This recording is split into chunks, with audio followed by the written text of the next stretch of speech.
Boa noite, São Paulo, boa noite, Brasil. Mais uma vez aqui com o nosso Umadcast 14. Nós somos, como você já sabe, da Assembleia de Deus, Ministério do Belém. Estamos debaixo da unção e da orientação dos nossos pastores. Pastor José Wellington Bezerra da Costa, nosso pastor-presidente. Pastor José Wellington Costa Júnior, nosso vice-presidente, presidente da CGADB. E do nosso amigo, nosso pastor Marco Almeida, pastor setorial, secretário adjunto e da Confradesp. E nós estamos aqui hoje com duas visitas especiais. E é óbvio, como eu tenho juízo, como a gente sempre fala, eu vou deixar o meu pastor apresentar aqui essas duas visitas ilustres. Pastor Marcos, por favor. Paz do Senhor, meus irmãos, paz do Senhor, Abidiel. Graças a Deus estamos aqui nesse encerramento do nosso 41º encontro da Umadeb Jardim Ângela. E Deus tem nos agraciado, meus irmãos. Tenho a grata satisfação de receber aqui hoje o pastor Eduardo Lopes, presidente da nossa igreja em Três Lagoas, um grande expoente da palavra do Senhor, tanto a nível de Brasil quanto fora, e professor da nossa Escola Bíblica de Obreiros do Belenzinho há muitos anos, ali conosco, e hoje está aqui nesse podcast para falar com você. Pastor Eduardo, bem-vindo. É um prazer recebê-lo mais uma vez aqui, agora nesse podcast. Muito obrigado, pastor Marcos. Uma alegria poder estar com o senhor, que tem dirigido esse setor de forma tão brilhante. Cumprimentar o âncora do nosso podcast, Abidiel, Deus te abençoe. Amém, obrigado. Uma alegria estar com meu amigo pastor Ítalo e em contato com todos vocês que entrarão em contato com essa programação. Uma satisfação. Muito bem. Também temos a grata satisfação de ter o pastor Ítalo, cantor, expoente da palavra também, mas a gente conhece ele mais cantando do que pregando. Mas tem sido uma bênção, nos agraciou esta noite aí, dando lugar e sendo boca de Deus por intermédio dos louvores e adorando a Deus conosco. Pastor Ítalo, bem-vindo, é um prazer recebê-lo aqui também. Obrigado, pastor Marcos. É uma honra estar aqui junto com o senhor, pastor Marcos, com o Abidiel, como o pastor disse, o âncora desse podcast, e o meu amigo pastor Eduardo Lopes, que é não dá nem para falar. Verdade. É uma benção. Bênção de Deus maravilhoso. Estamos felizes. Estarmos aqui, como o pastor Marcos disse, hoje o encerramento do nosso Congresso de Jovens, e o que Deus fez hoje foi coisa maravilhosa. Se você, por algum motivo, não pôde estar aqui, eu tenho certeza que essa palavra que foi dita hoje pelo pastor Eduardo Lopes vai chegar no seu coração através de outras vidas. E o pessoal, a gente sempre começa com você se apresentando um pouco, falando quem é o pastor Eduardo Lopes. Ok. Pastor Eduardo Lopes é casado com a irmã Paola do Prado Gomes Marques há 23 anos, pai de Eduardo Júnior com 14 anos e da Giovana Vitória, minha querida Gigi, com 3 anos de idade. Somos uma família que servimos ao Senhor e tenho a honra hoje de representar o nosso querido Ministério do Belém e os nossos pastores, pastor José Wellington Bezerra da Costa, pastor Wellington Júnior, representá-los na querida ADTL, Assembleia de Deus Ministério do Belém em Três Lagoas, igreja que presido já partindo para o 8º ano, tendo a honra de servir aquele povo tão amável, debaixo das mãos de Deus e da égide do Espírito Santo, e da orientação dos nossos pastores. A nossa alegria é servir. Eu costumo dizer que caminho debaixo da promessa, e se for resumir quem é o pastor Eduardo, alguém que tem uma aliança com Deus, que ama o ministério, que ama a família e que tem a alegria de servir ao reino, porque aprendi desde cedo que o reino só se move pelo reino. Então quem é o pastor Eduardo? Um servo do reino. Bênção de Deus. O Ítalo já é nosso, né, pastor? O Ítalo é nosso, mas Ítalo, se apresente também, por gentileza. Fui recebido como pastor agora há pouco mais de um mês pelo ministério, para a glória de Deus. Sou casado com a irmã Lilian, Ribeiro, e para mim é uma grata satisfação poder estar aqui nessa mesa, rodeado desses homens que dispensa palavras, e como o pastor Eduardo acabou de dizer, eu sou só um servo de Deus, só um cantor. Perto deles eu acho que Eu só resumo isso. Abidiel, se você me permite, o pastor Marcos disse que o Ítalo canta e prega. Mas não é justo, né, irmãos? Porque se cantando já é essa potência. Imagina pregando, né? Fica só cantando. Tá bom, Deixa espaço para os outros. Tá bom. Para quem convida, pode economizar, né? Verdade. Não, mas eu não me atrevo. Pode ser. Eu não me atrevo. Eu vi o Eduardo cantando hoje. Você viu? Cantar perto do pastor Ítalo tem que ser sem juízo mesmo. Não, que isso. Pastor Eduardo Lopes, Misericórdia. o senhor prega pelo Brasil todo e como disse, uma das frases que acho que ficou marcante para os jovens é que os olhos voltarão a enxergar, em outras palavras, os olhos serão abertos novamente, né? Mesmo nessa juventude, o senhor, eu achei que foi muito feliz, parabéns. A gente que está numa idade, a gente olha para a juventude e vê o quanto de coisa acontecendo, né? O pastor Marcos sempre comenta isso dentro da igreja, é um líder que abraça os jovens sempre. Como é que o senhor enxerga a nossa juventude hoje? E vamos falar da nossa casa, do nosso telhado, como o pastor Marcos gosta muito de dizer. Né? Hoje a juventude na Assembleia de Deus do Belém. Como é que o senhor, olhando, vendo o que está acontecendo, não só em Três Lagoas, mas viajando, também depois você pode dar a sua opinião também na área do louvor, né? O senhor mais na área ministerial, como é que o senhor vê os jovens? Dá um resumo para a gente. Abidiel, eu entendo que essa geração é uma geração de vitoriosos. Nós fomos jovens na igreja. Crescemos com amor institucional à nossa querida Assembleia de Deus e principalmente ao Ministério do Belém. Olhar para essas centenas de jovens que eu vi aqui hoje, mais de 900 jovens no grupo louvando ao Senhor, parabéns pastor Marcos, parabéns à liderança. Algumas pessoas chegam a dizer o que eu entendo de forma equivocada, respeitando-as, mas não concordando, que essa geração é uma geração fraca, que é uma geração que não tem compromisso com Deus. Eu entendo que não é uma realidade.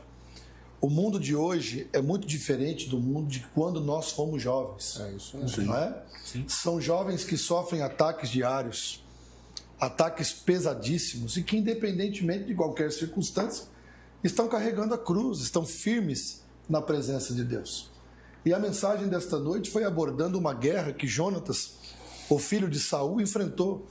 E se nós, que já somos mais maduros, enfrentamos guerras, imagina eles. É verdade. Não é? Guerra contra o mundo, guerra contra a carne, guerra contra o diabo, guerra contra eles mesmos. Martinho Lutero, o grande reformador protestante, disse certa vez que ele tinha mais medo dele próprio do que do diabo. Se o senhor me permite um complemento. Pois não, pastor Marcos. Um grande sacerdote, ex-sacerdote católico, um grande escritor da década de 80, Aníbal Pereira Reis, Sim. Ele diz que o maior problema da sociedade não era a bomba atômica, nem a bomba de Hiroshima e nem a bomba de nêutron, era a bomba I, a bomba das ideias. Olha aí. E é o que o senhor acabou de falar. Essa juventude hoje tem sido bombardeada com ideias extraordinárias. Sim.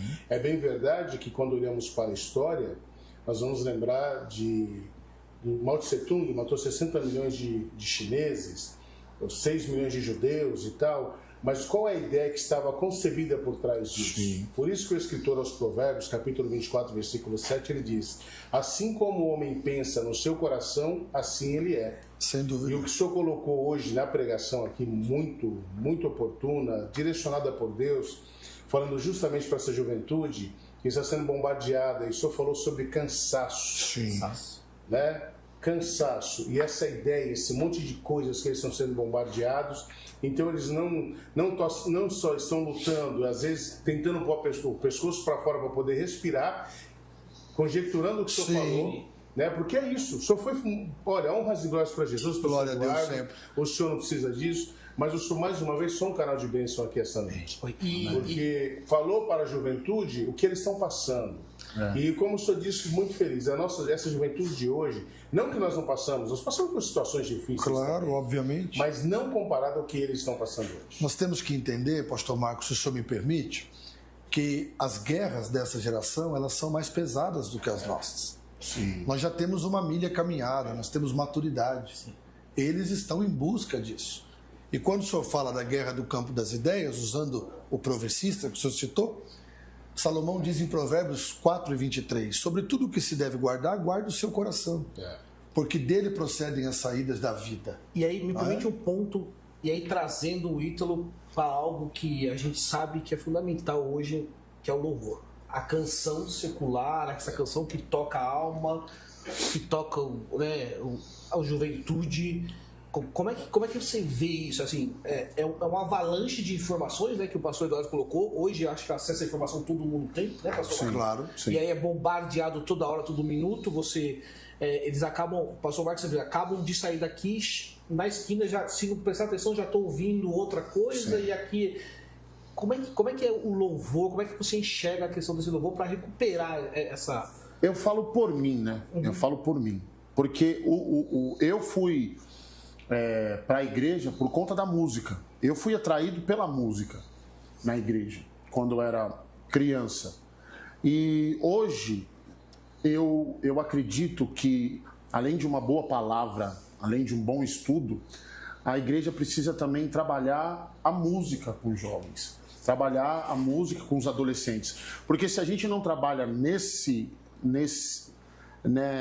como que eu posso dizer? Nessa estrutura de música, o mundo trabalha. E o mundo trabalha ensinando através da música o que eles têm que ser. O que eles vão viver. Se me permite? Sim, mas com certeza. Na realidade, é um princípio histórico, né? Os maiores ensinadores pregaram a reforma, por exemplo, os reformadores ensinavam cantando, com a música. Sim. E a música tem um poder e um viés extraordinário. Se você olhar para a história da sociedade nossa, dos anos 70, 60, 70, a explosão que deu na cabeça do jovem daquela época com droga, sexo e rock and roll, né? Só que hoje, pastor Ítalo, a gente vê uma situação meio complicada. Eu sempre tenho dito aqui para os meus regentes, principalmente. É o que nós estamos cantando. Sim. O que realmente estamos cantando. Porque hoje nós temos uma melodia bonita, os arranjos, o senhor musicista, sabe? As notas nonas, que mexe com o emocional. Sim. Aí o poema é até bonito, mas ele te leva a mentir. Okay. Às vezes na emoção da música, do timbre, do som, da melodia. Por exemplo, não estou aqui criticando a cantora, pelo amor de Deus, estou falando aqui sobre a questão da música. Há uma música que a nossa juventude canta, que eu acho que você já cantou, você já participou, eu também já participei, e a gente até chorou. Senhor, não vou dividir minha adoração. Exclusivo é o meu coração. Vivo só para ti, não abro mão do céu, até diante da morte prefiro ser fiel. Mentiu. O coração não está exclusivo para Deus. Não vivemos só para Deus. E a maior prova disso é quando você vê aqui em São Paulo, principalmente, a final do campeonato Corinthians e São Paulo às 18 horas, a igreja está vazia. Então, a gente precisa entender o que realmente é o louvor. O que me faz adorar a Deus. Sim. E reconhecer que nesse louvor eu não sou nada e Deus é tudo. Porque hoje o triunfalismo está predominante. Eu determino, eu digo, tem que ser do meu jeito. E não é isso. Então, com todo respeito, gosto de hinos, você sabe disso, a gente tem ouvido aí, os hinos que hoje alguns cantores cantam aí. Pô, tem hino da Voz da Verdade que eu amo. O Quanto Amor da Voz da Verdade, para mim, é a salvação cantada. Chuva de sangue. Pois é. Agora tem um detalhe. Eu acho que ainda a harpa nos ensina muita coisa. Sim. Porque nos hinos da harpa você se diminui, você some e exalta a ele. Deus sem Dentro, cristocêntrico. dentro disso, pastor Marcos, a gente expõe um problema gravíssimo. Por quê? O louvor, na sua etimologia, quer dizer elogio. E os louvores, hoje, na sua maioria, eles não são na vertical. Eles são na horizontal. Perfeito. Nós temos que entender que culto é feito por homens, mas não é para homens. Isso aí. Pregações de autoajuda, louvores de autoajuda. Você vai vencer, se o mar não abrir, você vai passar por cima. Passa. É emocional. Ok, o apelo é emocional. E isso o senhor entende que... E esse é um ponto, acho que, central. Tanto pregação quanto louvor. E esse é um ponto central e a gente tem que agradecer a Deus quando a gente tem líderes. O senhor falou uma coisa muito interessante hoje, que é cortar o pão. Eu lembrei muito disso. O pastor Marcos, Ele sabe disso, eu conheço há 25 anos, preza a palavra, a primazia da palavra. É um expositor nato da palavra. E aí, os senhores, na área dos senhores, essa coisa do emocionalismo, de pegar o jovem pela alma só, é aquele momento, em outras palavras, o pula daqui, o pula de lá, mas saiu e aí? Tirou o pão. É por isso que nós temos alguns jovens e algumas igrejas que são rasas. Porque tiraram o pão. Tirado o pão. São rasas tanto para a canção como para a palavra. Tiraram o pão da canção e da palavra. E tiraram o pão da canção e da palavra. E aí os jovens são rasos. O grande desafio hoje, gente, como é bom sentar em uma mesa com gente inteligente. Eu sou pastor de uma igreja, onde sirvo com muita alegria, e eu digo para a nossa juventude que o nosso grande desafio hoje é ser moderno sem ser mundano. Perfeito. Sim. Porque estão confundindo modernidade com mundanismo. Isso aí. Não é? E liberdade com libertinagem. Então vamos entender claramente que o louvor, quando ele é na vertical, porque o que é culto a Deus? É o pequeno adorando o grande. É o que não tem nada adorando aquele que tem tudo. Então isso é culto. É expressão de louvor, rendição, devoção. Não é? Mas hoje nós vemos ao contrário. É o culto antropocêntrico. Quando o homem vem para o centro, tanto de louvores quanto de palavras. Quando o pastor Marcos diz da harpa cristã, com respeito a todos os demais irmãos de outras denominações, mas eu tenho uma alegria de ser assembleiano. Né? A harpa cristã tem tesouros imensuráveis. Também concordo. Já achei uma flor gloriosa. Precioso para mim é Jesus. Louvores cristocêntricos, e como dizia Paulo Leivas Macalão, Cristo sendo pregado através da música e dos sermões, porque Cristo é o tema do bom pregador. Nós crescemos assim. Sim. É por isso que eu, quando eu falo por mim, né?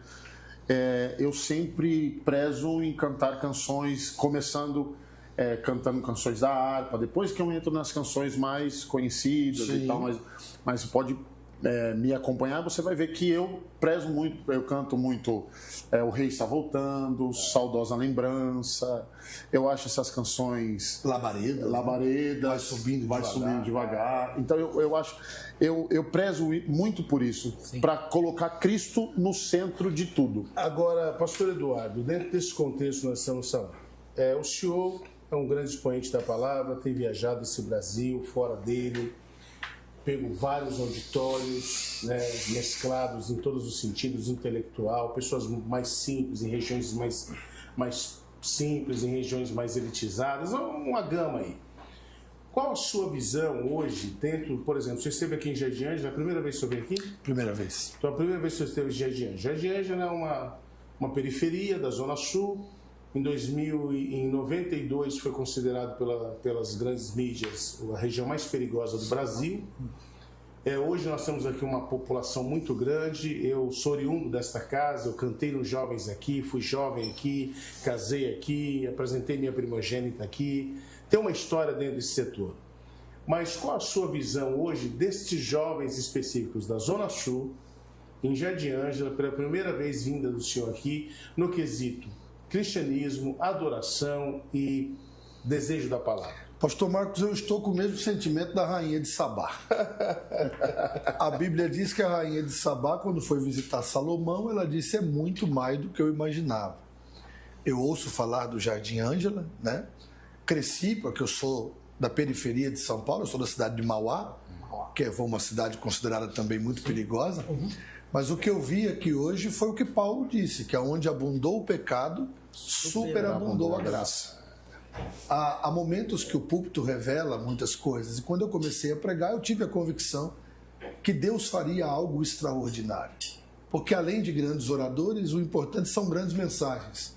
E eu digo que a palavra profética, ela é absoluta, quando ela é revelada, a palavra rema, que nós chamamos na teologia, não é? Então, ver essa juventude, praticamente 1000 jovens, ávidos pela palavra, você ministrando, eles comendo, daqui a pouco um adora, o outro pula, o outro fala línguas estranhas.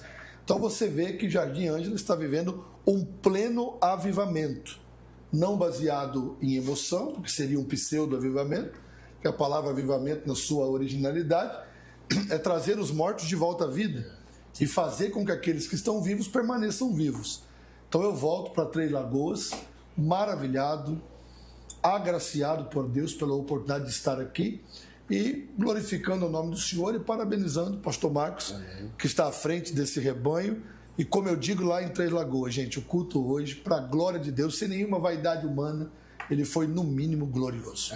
Sensacional. Exatamente. Tem muito baixinho.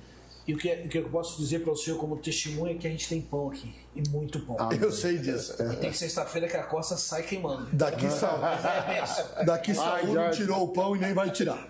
Passa no Vale do Sal. Passa no Vale do Sal. E aí pegando... E aí tem uma grande preocupação sempre, às vezes a gente conversa, o pastor Marcos também tem essa preocupação, que é não deixar que essa glória, essa coisa que moveu ontem, que moveu hoje, os jovens, mas que eles entendam que quanto mais se busca, mais se pode ter. Ok, sim. Né? Dentro do louvor, o que o senhor aconselha para eles? O que eles devem buscar? O que eles devem... dentro do que você ouviu dos louvores deles hoje, isso, exatamente. O que o senhor pode dar de... Dentro dos louvores que eles cantaram hoje, foram louvores cristocêntricos. Então, não perder essa essência. Bom, a nossa igreja não perdeu a essência, graças a Deus. Mas não perder essa essência. E eu costumo dizer que jovem, ele sempre tem que estar trabalhando. Ele nunca pode parar. O irmão estava me dizendo que eles começaram a fazer um culto de oração toda sexta-feira aqui. E é por isso que houve o que houve ontem e hoje. A resposta está aí. Então, não parar. Sempre em movimento. A igreja é viva. A constância é melhor do que a pressa. Isso. É viva. Hoje nós vimos que... Constância é melhor que a pressa. Isso. Hoje nós vimos que a igreja do Jardim Ângela está viva. Os jovens estão vivos. Não só avivados, mas vivos. Sabe o sentimento que eu tive hoje? Dentro do contexto, a gente tem que falar sobre o que a gente ouviu, né? Então tem, tá jogando confete, não é a verdade. É como eu, Marco Almeida, eu venho desde janeiro trabalhando, medicando, pregando, dirigindo, e eu tenho que exageando. Por mais que a gente ore, aí hoje, como se a gente tivesse chegado num posto, você entendeu? E eu vim me abastecer. E a gente sai de guerras tremendas Pois também. aí o senhor falando sobre guerras, pastor, eu comecei a olhar para alguns jovens, que é justamente aquilo. Sabe o que o senhor fez? Com a sua mão, espiritualmente falando, o senhor foi lá e tirou um fardo da costa dele. Sim. Falou assim, agora é hora de descansar. Tira essa escama O dos senhor olhos, colocou para eles aquilo que às vezes nem dentro de casa os pais estão entendendo o que eles estão passando. Exato. Quando o senhor faz essa fase, é o mesmo sentimento que eu tive lá, estava lá fora, fiquei olhando assim também, mas eu fiquei...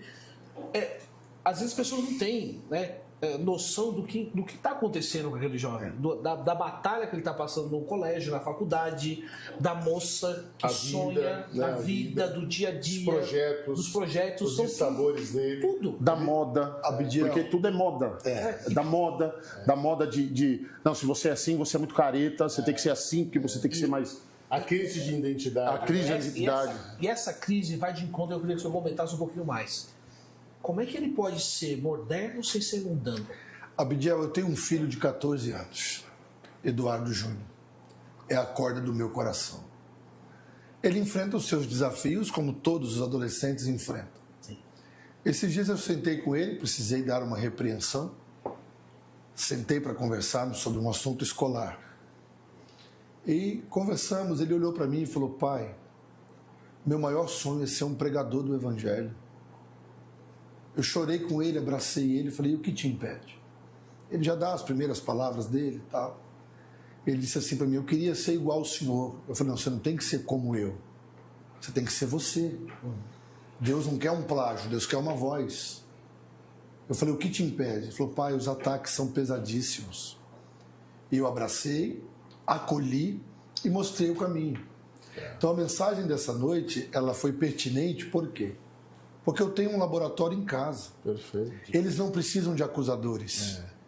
Eles precisam de alguém que os abrace e mostre para eles que o caminho a ser tomado é esse. Por exemplo, um filho, quando está aprendendo a andar, vocês todos são pais, Ítalo é pai? Aí é pai. Quando a criança está aprendendo a andar, ela não cai? Sim. Sim. Não se machuca? Sim.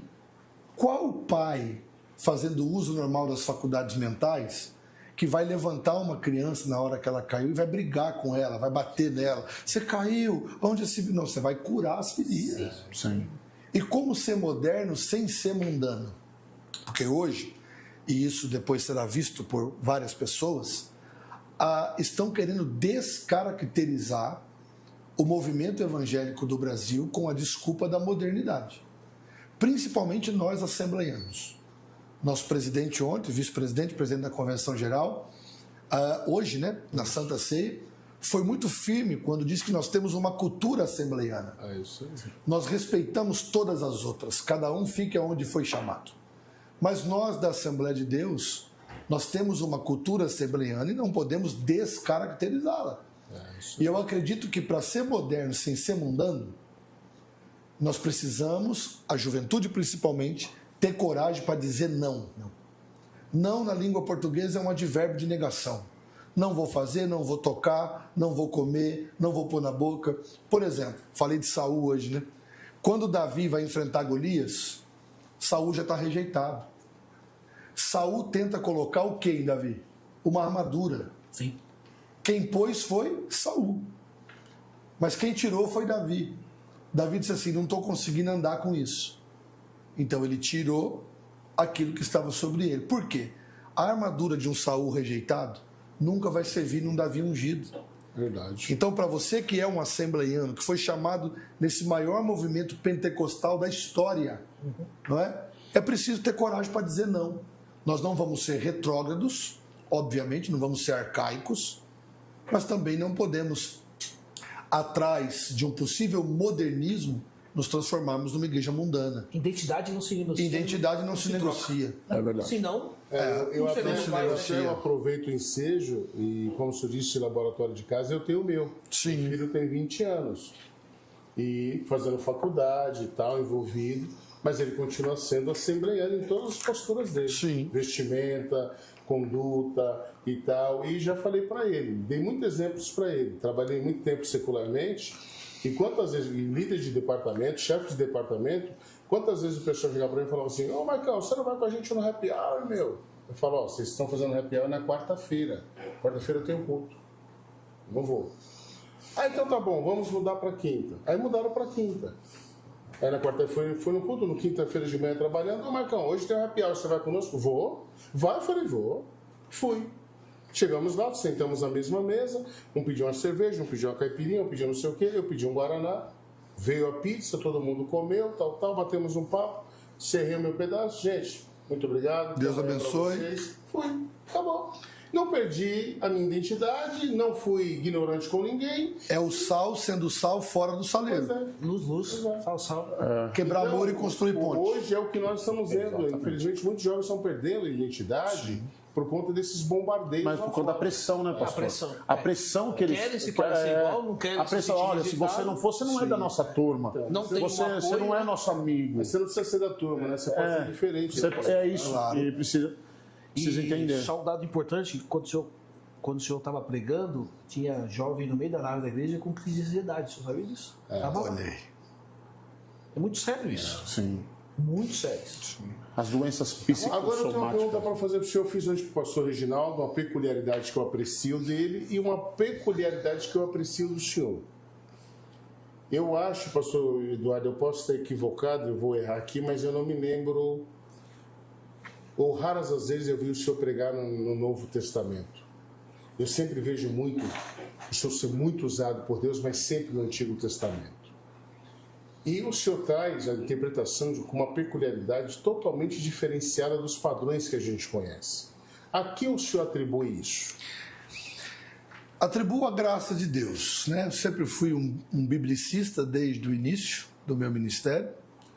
Eu acho que é legal contar isso aqui. Eu fui batizado com o Espírito Santo com 13 anos. Pastor Napoleão Falcão pregando. E naquela noite foram 150 jovens batizados com o Espírito Santo. Meu Deus. Momento áureo do pastor Napoleão no Brasil. E ele disse que naquela noite, como eu fui o primeiro a ser batizado, Deus estava me dando o dom da palavra. Agora, na DTL, eu estou ensinando sobre as epístolas de Paulo na prisão. sou um amante do Novo Testamento, mas eu tenho uma queda muito forte pelo Antigo Testamento. E interpretar o Antigo Testamento, porque para muitos o Antigo Testamento está ultrapassado, é o Antigo Pacto, mas nós temos que entender que ele é a base que prefigura as revelações do Novo Testamento. Atribuo isso, pastor Marcos, à graça de Deus. Obviamente que a graça não é de graça, a graça é dada de graça, mas estudo, mergulhar de forma analítica e receber as revelações de Deus nesses textos que para muitos parecem obsoletos. Eu digo por quê? Porque a minha apreciação nesse quesito é porque a maioria das pessoas que a gente vê pregando no Antigo Testamento prega só as bênçãos. Sim. E o Senhor consegue trazer conduta moral, conduta ministerial, conduta no dia a dia e graça de Deus dentro do Antigo Testamento. Porque tem tudo ali, né? Pois é. Está então, ali. É uma Então, questão que eu... É a graça de Deus. Agora mais uma perguntinha, eu já vou deixar o nosso âncora aqui, que eu acho que não estou deixando ele falar, coitado. Tá tão bom o papo. Tá bom, pastor Eduardo. Os seus pais são crentes? O senhor vem de lar evangélico? Pastor Marcos, eu sou oriundo da cidade de Mauá. Eu fui o primeiro a me converter na minha casa.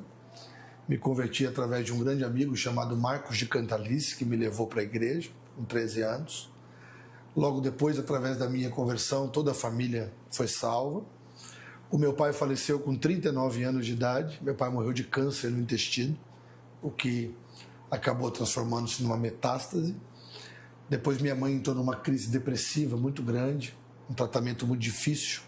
Minha mãe foi embora de casa e eu fui criado pelos meus tios e também por um pastor que já dorme no Senhor, pastor Samuel Marcelino da Silva, que foi meu mentor, foi quem me ajudou muito, me enviou para o seminário e daí nasce todo esse chamado. Depois de formado no seminário, me casei com a irmã Paola e desde então estamos aí servindo ao Senhor no ministério. Então o senhor já me respondeu uma outra pergunta. Quem foi a sua inspiração ministerial? Minha inspiração ministerial, pastor Samuel Marcelino foi meu pai ministerial e como pregador, eu sei que eu não sou e não há comparação nisso, né? Não há nenhuma forma de comparar, porque cada um é único no seu ministério e eu sei que comparar seria no mínimo leviandade, mas a primeira vez que eu vi Napoleão Ribeiro Falcão ministrar, eu disse, eu quero isso para minha vida. Ô, Ítalo, a mesma pergunta. Sim. Quem são suas referências musicais? Como é que você se prepara? Porque normalmente a gente vê muito pregador, né? Sim. Pregador, a gente meio que o manual vem na nossa mente, né? Vai ler, estuda a palavra, consagração, oração. Como é que um levita, vamos dizer assim, se prepara? E aí o Ítalo, é o Ítalo mais cantor, mais pregador ou é o Ítalo os dois? Fica mais cantor, por favor. Misericórdia, pastor, eu sou mais cantor. E aproveitando Graças a Deus. Jamais me atreverei a ser pregador. Jamais, ainda mais perto dos senhores. E aproveitando também, o senhor vem de um lar evangélico? Conta Não, um pouquinho. é quase a mesma coisa do senhor. Eu me converti com 7 anos de idade, em uma EBF, Escola Bíblica de Férias, na garagem da vizinha da casa da minha mãe. Uau! E depois que eu me converti, a família toda veio, mamãe já dorme no Senhor, papai também já dorme no Senhor. E Vocês são quantos irmãos? só eu e ela. Só? Eu e a Mariana, que é a minha irmã que estava aqui no culto hoje. Ela também se converteu na mesma casa com a mesma irmã, que é a irmã Yara, a nossa mãe espiritual. E ali eu sempre fui fascinado, porque meu pai era músico. Meu pai, sim, eu nasci no meio da música ali, né? Meu pai tocava violão, cantava, e a família do meu pai é muito musicista. E ali eu fui assim, como eu digo, eu fui atraído pela música na igreja. E muito engraçado que eu não tocava violão, mas meu pai tinha um violão. E aí eu ia na igreja, não sabia tocar nada violão, mas a Yara me colocava com as crianças. E quando as crianças iam tocar, eu pegava o violão, ficava tocando lá. E aquilo foi me chamando a atenção e foi me impulsionando a ser o músico que eu sou hoje, para a glória de Deus. E assim, em relação o meu preparo, fora a oração, Sim, sim. fora tudo isso que a gente tem que ser, né, como crente, como cristão, eu ouço muito ministros americanos, muitos cantores americanos. Ronquinoli foi um dos... quase a mesma coisa que o senhor falou do Napoleão, foi o Ronquinoli. Eu estava num acampamento de jovens, eu era batista, me converti na Batista Renovada. E aí, na hora do divertimento dos jovens lá, colocaram uma fita VHS do Sing Out, do Ronquinoli. E eu olhei aquele negrão cantando com aquela banda, com aquele coral, com aquilo contrabaixista, maravilhosamente. Abraham Laboriel. Eu disse pra mim, eu quero isso. É isso aí. Parece que eu tô imitando o senhor, mas não é verdade. Eu quero dizer para você que é jovem que Deus está sempre pronto para fazer de novo. É verdade. Porque nós pedimos, Ele fez com a gente. Pode fazer com vocês também. Mas eu ouço muito isso, e por conta do Ronquinoli. Aí hoje eu me preparo. Assim, eu venho pensando, eu venho dirigindo, quando eu vou ministrar em igrejas, eu venho pensando, Jesus, o que o senhor quer que eu cante hoje? Como que vai ser hoje? E eu prefiro chegar cedo, não contra quem chega tarde no culto, mas eu prefiro chegar cedo. Não contra, mas já contra, né? Chegue na hora, por favor. Mas eu prefiro chegar cedo no culto, porque desde o começo da harpa cristã, o Senhor vem falando como vai ser o andamento do culto. Sabe a sintonia, né? Então eu sei o que eu posso, e Deus vai ministrando. Por exemplo, hoje eu entrei com uma canção que eu nunca entrei cantando. Eu sempre canto ela no final, mas hoje eu comecei cantando ela no começo. Então, assim, Deus ele tem as multiformas de fazer. E aí você tem que estar aberto para entender aquilo que o Senhor quer de você. O senhor já me respondeu outra pergunta que eu ia fazer do timbre da coisa, vem do Ronquinoli.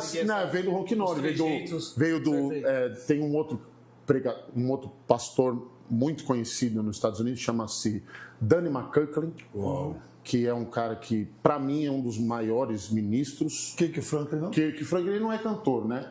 Kirk Franklin é um ministro. Que ele tem quem canta para ele. Ele não canta. Ele é ministro. Eu já tive pessoalmente com ele. Ele não canta, ele ministra. Ele é o showman. Mas quem canta é o povo que está atrás dele. Agora o Dani não. O Dani canta. O Dani canta mesmo. Então isso me chama muita atenção, muito cantor americano me chama a atenção. Agora tem um só aqui no Brasil, um dos, né? Acho que tem alguns, mas o que mais me chamou a atenção chama-se Matos Nascimento.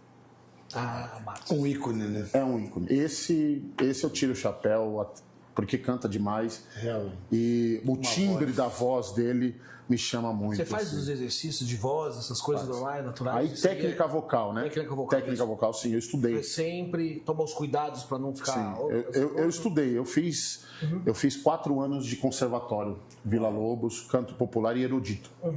Cantava ópera, aprendi a cantar ópera para depois cantar o popular que eu canto hoje. Tenor na ópera? Eu era tenor.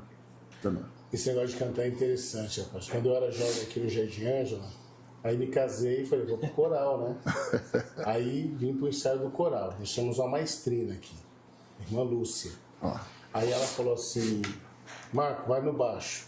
Vozeirão, né? Foi pro baixo. Aí começou a ensaiar, ela parou. Marcou, vem pro tenor. Aí eu fui pro tenor. Aí começou a ensaiar, Marcou, volta pro baixo. Aí eu voltei. Aí, né? Marcou, parou, seu negócio não vai, meu filho. Aí eu fiquei frustrado. Saí daquele Jardim Ângela, fui cooperar no setor 6, que eu fiquei 16 anos lá com o Pastor Américo. O maestro do coral lá, o Gineton, muito amigo, viu a minha voz, meu time de voz, e falou, meu, você é um vozeirão, você tem que cantar no coral aqui, vem me ajudar. Aí eu contei essa história pra ele, ele falou, vamos fazer o seguinte, vem um dia aqui, você vai cantar uns hinos aqui pra mim, e eu vou te avaliar. Aí eu fui, cantei 2 hinos na época com ele, e falou, rapaz, você não olha embaixo e nem tenor, você é um barítono. Falei, você acabou de estragar. Agora acabou. É porque, tecnicamente falando, né? O baixo, ele chega em algumas tessituras vocais para baixo. O barítono, ele fica na meia estação. E o tenor é como se fosse o soprano da mulher. E tem o terror também, né? E tem o terror. Eu tô no terror. Eu tô no terror também, tô quase no terror também. Deixa eu aproveitar só esse gancho. Quando eu estava no seminário, a nossa professora, missionária Ruth Doris Lemos, Só gente grande, hein? esposa do pastor João Colenda, e eu estudei música. Eu fui reprovado em música os 3 anos de seminário. Tive que fazer recuperação. Aquele negócio de fusa, semifusa, me deixava confuso e eu não aprendi nada de música. E nós fazíamos o teste vocal para o coral dos alunos ibadianos. Então ela me disse, canta. Aí eu cantei. Ela deu uma nota no piano, eu cantei. Quando eu acabei de cantar, ela com sotaque americano, falava português, mas com forte sotaque, ela disse, não, o irmão não serve para o coral. O irmão deve ser para o ministério da palavra. Pastor Eduardo Lopes, o senhor, como é que o senhor concilia pastor de igreja, sua agenda,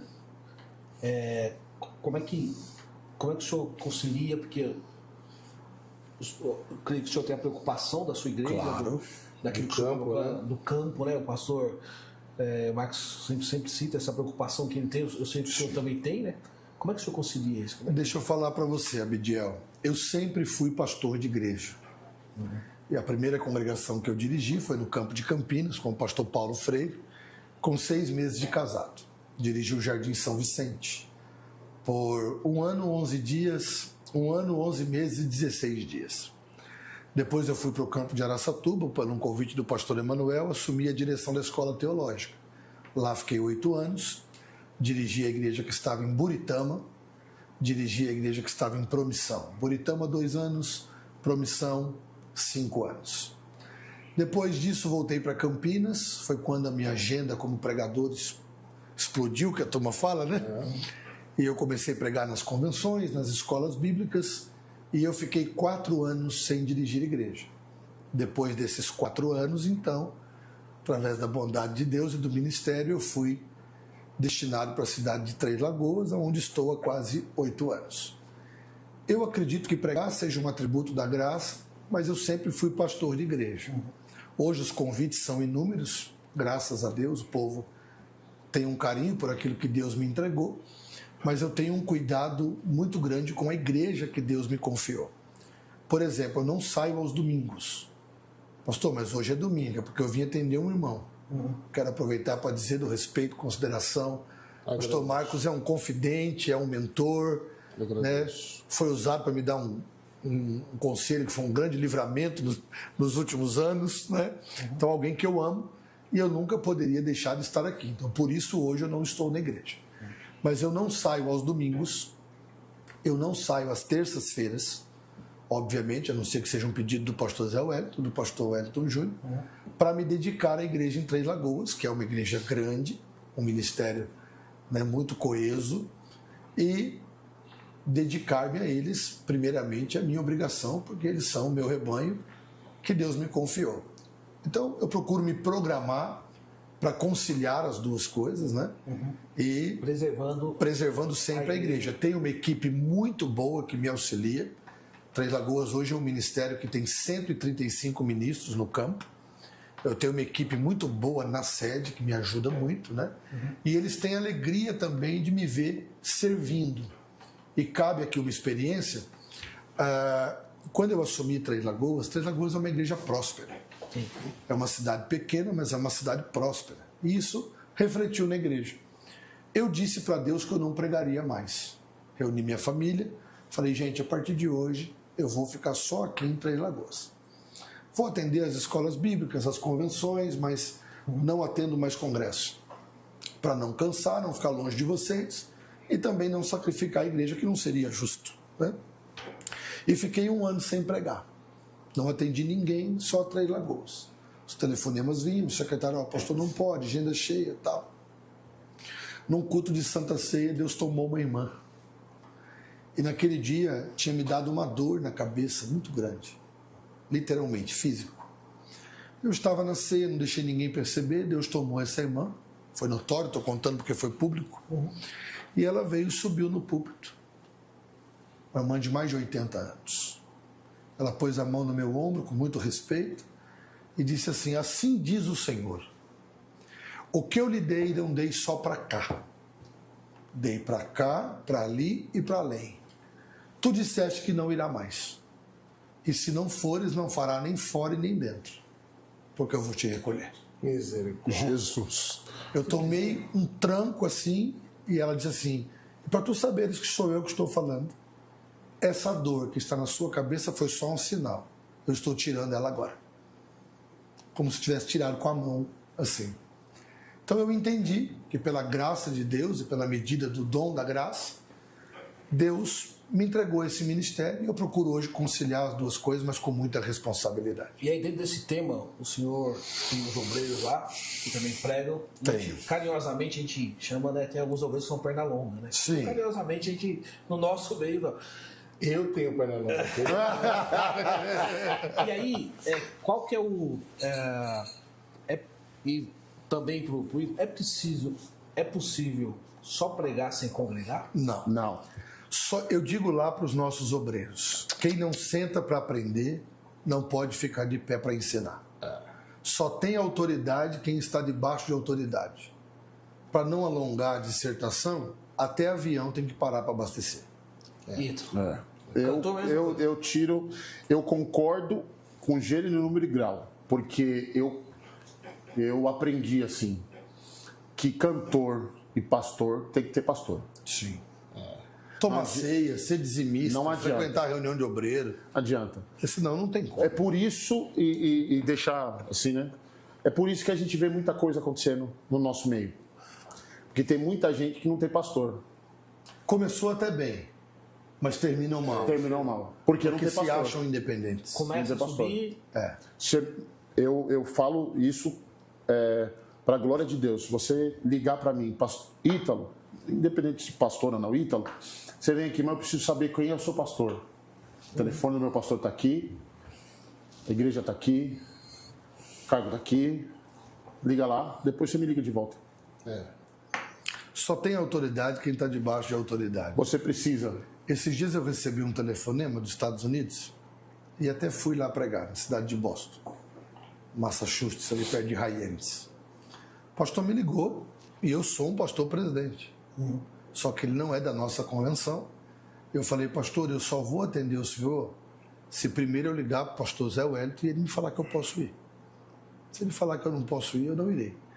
Aí quem vai ouvir fala, pastor, mas o senhor é um pastor presidente, mas eu tenho um pastor. Teu pastor. Eu tenho um pastor. E aí, dentro desse cenário, eu também concordo muito com o senhor que a geração é uma geração boa, tal, mas não está faltando isso que o senhor tem, que o pastor Marco tem, que é saber que...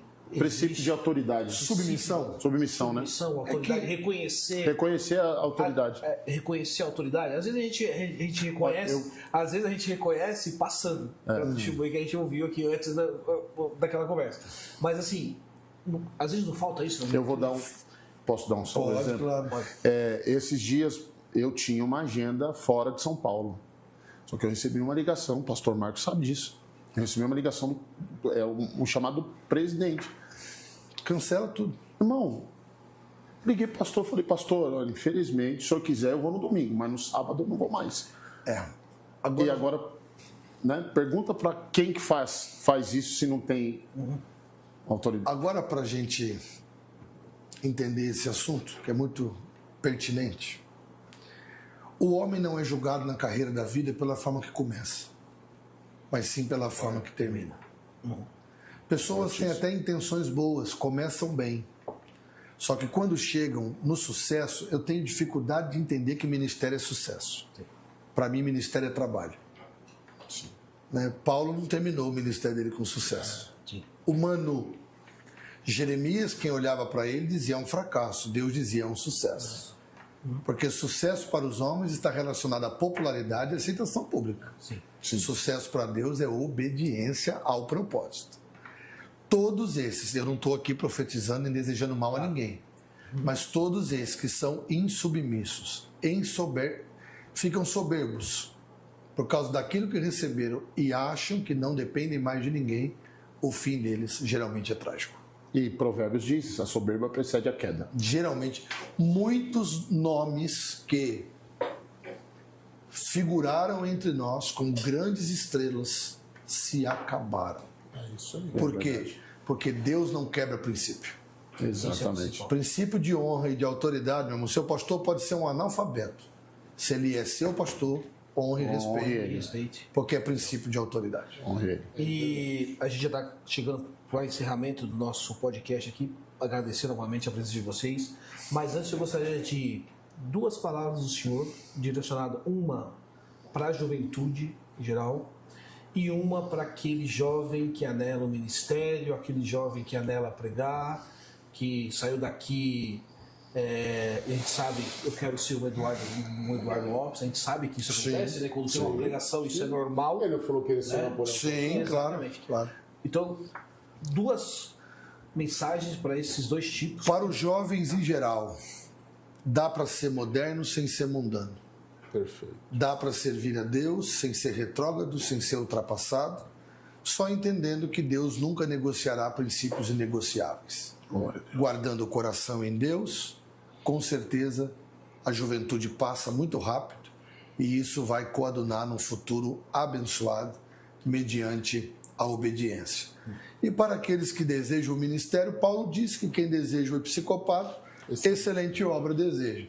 Fidelidade ao pastor, submissão, uma vida de oração, uma vida de conhecimento bíblico, porque está cheio de gente ruim de YouTube, né? ocupando os púlpitos, né?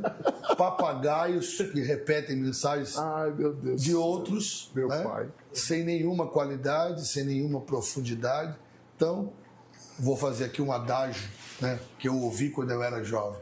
Bíblia na mão, joelho no chão e pau no cão. Isso aí. Então, para aquele que quer cantar, aquele que deseja louvar, que olhou, saiu daqui também, que eu tenho certeza, falou, como eu queria cantar como o Eitro. Eu nem se eu nascer de novo, eu não consigo.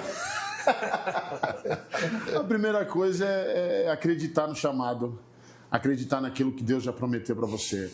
Deixando um testemunho rápido, eu olhei o Ron Quinoli quando eu tinha meus 17 anos, 16, 17 anos. Com 20 e poucos eu gravei o DVD com ele. Olha aí. Deus patrocina sonhos, né? Eu gravei um DVD com ele. Então, assim, acredita naquilo que Deus colocou na sua mão. E aquele que começou a boa obra, ele é fiel e justo para terminá-la. E mantendo sempre a humildade, o respeito, a obediência, porque você vai longe seguindo esses princípios. Oração, submissão, respeito, preparo. Sim, e sempre estudar. Como pregador, estuda a palavra, estuda todas as técnicas, porque tem técnicas também para pregar, como tem técnicas também para cantar. Estude, que isso é a sua obrigação para ser um bom cantor melhor, né? E para ser um bom pregador. E entender que a melhor hora para aparecer é quando Deus te apresentar. Sim, exatamente. Se ele não apresentou, não é aguardar o tempo. Fica quietinho. O tempo de Deus. Passou o Marcos a fazer as considerações finais. Quero agradecer mais uma vez. Que Deus continue abençoando. Obrigado, Abidiel. Que Deus continue usando os senhores. Obrigado, Abidiel. Eu fico feliz quando a gente olha para a juventude e vê que foram impactadas. Amém. O Senhor continua usando a sua vida, Amém. no seu ministério, Glória da sua família, do seu filho. Que todos tenham aí uma ótima semana. E o nosso pastor Marcos, assim, pastor Marcos é o meu irmão mais velho. É o meu também. Pastor Marcos é alguém que me ajuda todos os dias. Sabe aquele amigo raiz? Ele não tá toda hora ali. Não é Nutella, não. É raiz. É raiz.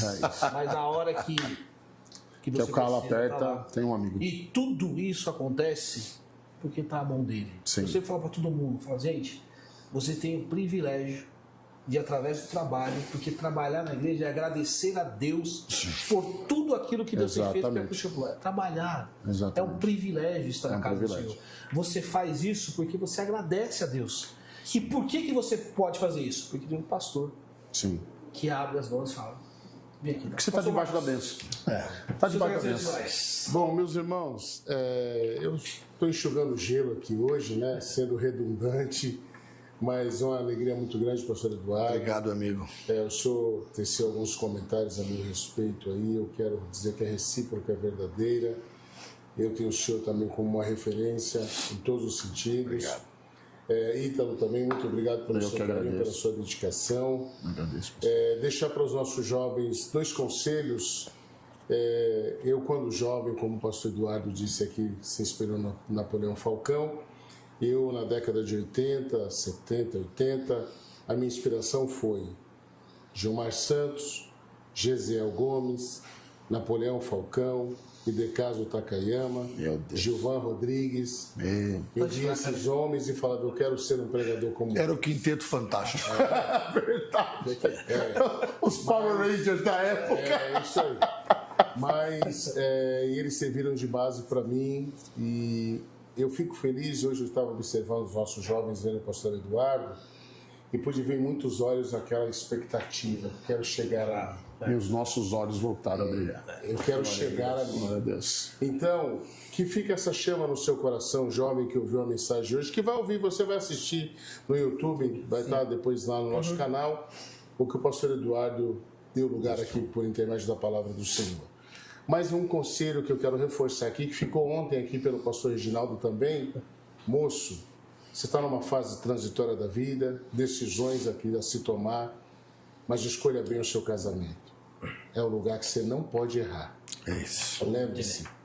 Olhe para esta jovem e veja se ela tem o mesmo comprometimento que você tem com a obra.